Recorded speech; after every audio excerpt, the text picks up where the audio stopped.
Tantôt, lors de mon intervention précédente, c'est une structure communautaire et l'association a pour vocation véritable de contribuer à l'amélioration des conditions sanitaires et sociales des populations, ce qui fait que chaque année, nous avons un plan d'action annuel. Et pour cette année 2025, on a déjà débuté pas mal de choses, mais je vais juste un peu revenir sur ce que MCD avait dit un peu plus tôt, c'est que c'est en décembre 2023, novembre plus précisément 2023, que nous avons eu notre arrêté de création du centre. Et c'est en 2024, janvier 2024, nous avons déposé pour l'arrêté d'ouverture et d'exploitation qui a été signé le 18 juin 2024. Et donc, juste après ça, le directeur général, qui est par ailleurs le président de l'association, était en août ici pour des visites, pour un peu présenter tout et rencontrer tout le personnel avec l'ensemble des collègues qui voudront bien nous accompagner dans notre noble mission. Et c'est à l'issue de ça qu'en septembre, officiellement, on a pu démarrer nos activités au sein du CMS. Donc c'est pour dire que le centre médical a moins d'un an. Voilà, à moins d'un an exactement.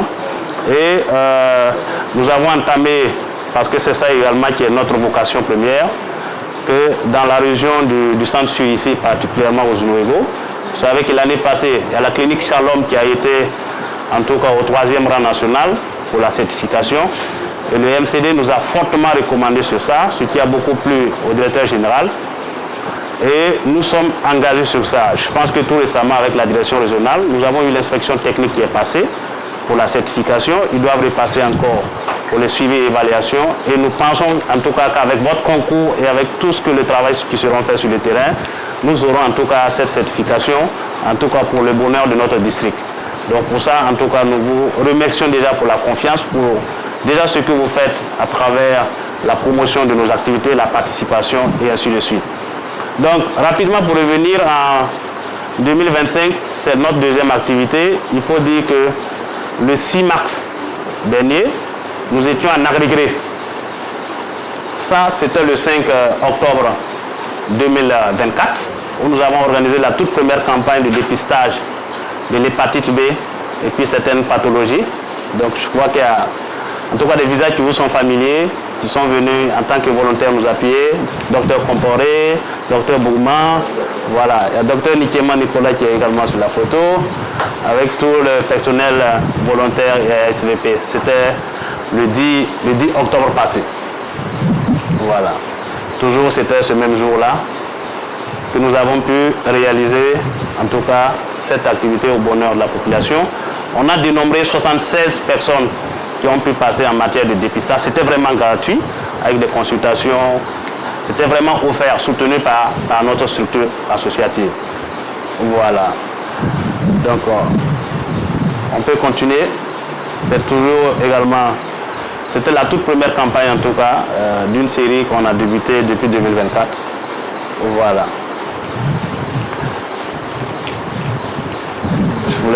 Voilà. Ça, c'était également ce jour. C'était la première campagne OFTA. Docteur Lankwane qui est là. Il est à Ouaga. Et donc, nous avons pu en tout cas dépister. Et aujourd'hui, il faut dire que notre département OFTA va être très bientôt opérationnel. Pour certaines choses, on a pu, en tout cas, cette campagne de 2025 là, le 6 mars dernier en Agrigré, on a eu à faire pas mal de choses parce que le directeur général était là lui-même. Et on a vu la nécessité vraiment de mettre en tout cas un certain nombre de choses, de bouchées doubles pour que le département soit vraiment opérationnel pour l'ensemble de la population. Voilà. Ça, c'était la campagne tout récemment. Et voici le directeur général. Voilà, c'est le chef de Nagrigré qui est assis. Donc, on a été au CSPS de Nagrigré. En tout cas, si quelqu'un de Nagrigré ici, on lui dit de transmettre notre salutation aux ICP, à monsieur l'ICP qui nous a bien accueillis. Voilà.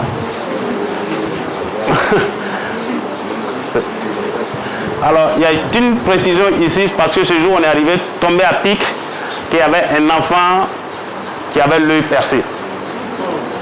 Un enfant qui avait à peine 5 ans, voici le gamin, je crois. Et ce jour-là, ça a été une chance parce que le DG a lancé un OSOS qui a été vraiment féconde parce qu'il y a ses collègues qui ont réagi depuis Ouaga, et on a pu faire évacuer l'enfant. Donc on a pu vraiment rouler l'enfant dans la gratuité pour que l'enfant puisse être opéré à Yalagodo. Voilà, je crois que 2 semaines après, l'enfant est reparti et ses parents ont été vraiment très contents. Voilà. C'était vraiment une chance, ils se sont amusés et puis il y a un qui a pris le cœur, un bois ou un truc déchiré son œil. Voilà. Donc c'était le 6 mars dernier. En tout cas, c'était vraiment une chance. Il fallait être là pour vraiment vivre l'émotion. Voilà. Là, c'est le docteur Borou. Elle est à Ouaga. Elle s'est déplacée également à l'occasion pour nous accompagner. Voilà. Je pense que c'est la femme du chef de l'ADRE, pour ceux qui ne le connaissent pas. Donc c'était devant le CSPS de Narigré comme ça. Voilà. Ça c'est M. Cheikh Diabaté, qui est également un de nos partenaires. Parce que comme vous le savez, dans ce domaine, c'est difficile de travailler seul. Tu as ta spécialité, tu connais, mais quand tu fais, il faut que quelqu'un d'autre fasse la suite du travail. Donc ce jour, on était parti avec des lunettes, des verres correcteurs, voilà, qu'il a diagnostiqué, qu'il a traité. Et pour ceux qui nécessitaient des ports de verre, on les avait donnés gratuitement. Voilà. Mais pour ceux où les verres n'étaient pas sur place, on les a promis, on va chercher. Si on trouve, on va les apporter. Parce qu'il ne suffit pas de donner les verres pour donner, la personne va porter et puis ça va créer encore d'autres anomalies. Voilà. Donc c'est un opticien, il est à Ouaga. Et nous l'encourageons à venir à Manga pour ouvrir véritablement, faire une annexe également de sa boutique d'optique. Voilà. Donc, on va poursuivre. C'était également le 6 mars dernier. Voilà. Donc voici de façon ramassée ce que je pouvais dire sur notre structure. En tout cas qui, dans cette vocation-là, ne ménagera aucun effort pour être en tout cas présent, surtout si nous avons en tout cas le nécessaire pour le faire. C'est dans cette optique que nous travaillons et nous allons continuer à travailler avec votre concours pour arriver à bâtir encore un monde de paix, un monde où les inégalités sociales vont être réduites pour que les gens aient plus d'accessibilité pour la prise en charge. Merci.